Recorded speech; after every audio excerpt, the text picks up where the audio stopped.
नमस्कार दोस्तों, जय श्री राम। दोस्तों, रामायण की कथा तो सभी ने सुनी या पढ़ी होगी, जिसमें श्री राम और माता सीता के जीवन से जुड़े पहलुओं को दिखाया गया है।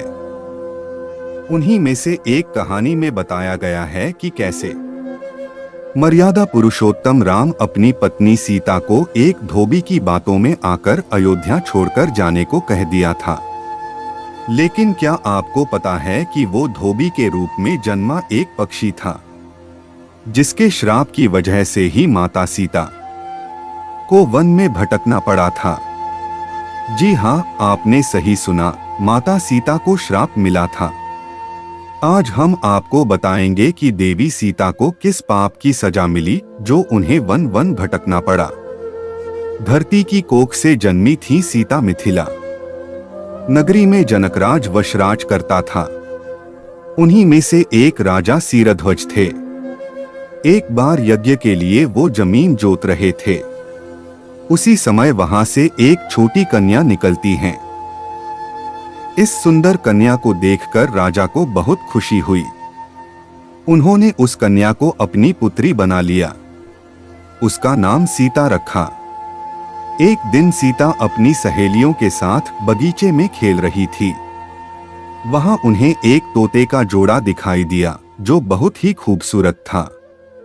वे दोनों पक्षी एक पर्वत की चोटी पर बैठकर बातें कर रहे थे। पृथ्वी पर श्री राम नाम से विख्यात एक बड़े सुंदर राजा होंगे। उनकी महारानी का नाम सीता होगा। श्री राम सीता के साथ कई वर्षों तक राज्य करेंगी। धन्य है वे जानकी देवी और धन्य है वे श्री राम। माता सीता ने जानी प्रभु राम की कहानी। तोते की ऐसी बातें सुनकर सीता ने सोचा कि ये दोनों तो मेरे ही बारे में बातें कह रहे हैं। इन्हें पकड़कर मैं इनसे अपने जीवन से जुड़ी सारी बातें पूछ सकती हूँ। इसीलिए उन्होंने अपनी सहेलियों से उन दोनों पक्षियों को पकड़कर लाने को कहा। उनकी सहेलियां उस पर्वत पर गई और दोनों पक्षियों को पकड़कर ले आई। माता सीता उन पक्षियों से कहती हैं कि तुम दोनों बहुत सुंदर हो, देखो डरो नहीं, मैं तुम्हें कोई नुकसान नहीं पहुंचाऊंगा। तुम बस मुझे ये बताओ कि तुम कौन हो और कहां से आए हो, राम कौन है और सीता कौन है, तुम्हें उनके बारे में कैसे पता है। पक्षी जोड़े ने सुनाई श्री राम जन्म की कथा। माता सीता के पूछने पर दोनों पक्षी बताते हैं कि एक बहुत विख्यात महर्षि वाल्मीकि है। हम दोनों उन्हीं के आश्रम में रहते हैं। महर्षि ने रामायण नाम का एक ग्रंथ लिखा है, जिसका पाठ उन्होंने अपने शिष्यों को भी कराया है। उन पक्षियों ने सीता को ये भी बताया कि इस ग्रंथ में महर्षि वाल्मीकि ने बताया है कि महर्षि ऋष्यशृंग के द्वारा किए गए पुत्रेष्टि यज्ञ से प्रसन्न होकर भगवान विष्णु, राम, लक्ष्मण, भरत और शत्रुघ्न ये चार मानव शरीर धारण कर पृथ्वी पर जन्म लेंगे। बड़े होने पर श्री राम महर्षि विश्वामित्र और अपने छोटे भाई लक्ष्मण के साथ हाथ में धनुष लिए मिथिला आएंगे और शिवजी के धनुष को तोड़कर सीता से विवाह करेंगे। राम और सीता का विवाह फिर उस पक्षी के जोड़े ने कहा है, सुंदरी हमने तुम्हें सब कुछ बता दिया, अब हमें छोड़ दो, हम जानना चाहते हैं। पक्षियों की बातें सुनकर माता सीता के मन में और भी बातें जानने की इच्छा हुई। उन्होंने उन दोनों से पूछा कि राम कहाँ होंगे, वे किसके पुत्र हैं, कैसे वो मिथिला आकर जानकी से विवाह करेंगे। नर तोता बोला कि श्री रामचंद्र का मुख कमल के समान सुंदर, नेत्र बड़े बड़े और खिले हुए, नासिका ऊंची पतली, भुजाएं घुटनों तक, गला शंख के समान होगा। मैं उनका क्या वर्णन करूं, जिनके गुणों का बखान 100 मुख वाला भी नहीं कर सकता। दोनों पक्षी कहते हैं कि जानकी देवी धन्य है जो जल्द ही रघुनाथ जी की पत्नी बनकर उनके साथ कई वर्ष तक राज करेंगी। लेकिन तुम कौन हो। पक्षियों की बातें सुनकर सीता ने कहा कि जिसे तुम लोग जानकी कह रहे हो वो मैं ही हूँ।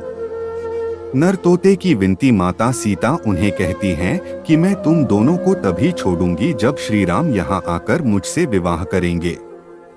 तब तक तुम दोनों आराम से मेरे घर में रह सकते हो। ये सुनकर मादा तोता जानकी से कहती कि हम वन के पक्षी हैं, हमें घर में सुख नहीं मिलेगा। मैं गर्भवती हूँ, मुझे जाने दो, मैं अपने स्थान पर जाकर बच्चे पैदा करूंगी। आप चाहे तो उसके बाद फिर से यहाँ आ जाऊंगी। उसके कहने पर भी सीता जी ने उसे नहीं छोड़ा। तब उसके पति यानी नर तोते ने कहा, सीता मेरी पत्नी को छोड़ दो, वो गर्भवती है, जब यह बच्चों को जन्म दे देगी तब उसे लेकर मैं फिर तुम्हारे पास आ जाऊंगा। माता सीता को पक्षी जोड़े का श्राप। तब माता सीता ने कहा, तुम आराम से जा सकते हो, लेकिन यह मुझे बहुत पसंद है। तुम घबराओ नहीं, मैं इसकी अच्छे से देखभाल करूंगी। जब सीता ने उस मादा तोते को छोड़ने से मना कर दिया, तब वह पक्षी दुखी हो गया। पक्षी दोबारा सीता जी से निवेदन करता है कि मैं अपनी पत्नी के बिना जिंदा नहीं रह सकता, इसलिए इसे छोड़ दो। माता सीता, तुम बहुत अच्छी हो, मेरी प्रार्थना मान लो। इस तरह उसने बहुत समझाया, लेकिन सीता ने उसकी पत्नी को नहीं छोड़ा। तब मादा पक्षी ने क्रोध में सीता को श्राप दिया, जिस प्रकार तू मुझे इस समय अपने पति से अलग कर रही है, वैसे ही तुझे भी स्वयं गर्भवती की अवस्था में श्री राम से अलग होना पड़ेगा।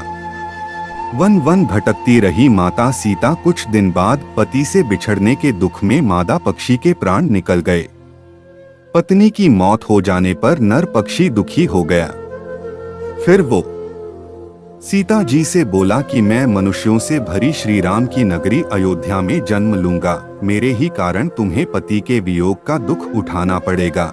यह कहकर वह वहां से उड़ जाता है। कुछ साल बाद उसका जन्म अयोध्या में धोबी के घर हुआ। उस धोबी के कारण ही सीता जी का अपमान हुआ।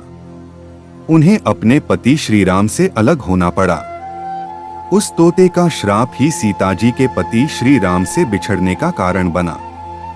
इसीलिए जब माता सीता गर्भवती थीं तो उन्हें भी पति से दूर वन में रहना पड़ता है। आपने अक्सर लोगों को कहते सुना होगा कि हमें हमारे कर्मों का फल हमें यही मिलता है। इस कहानी से यह बात सिद्ध भी हो जाती है कि कर्म के फल से कोई भी नहीं बच सकता। फिर चाहे वो भगवान राम हो या सीता, सभी को अपने कर्मों का फल भोगना पड़ता है।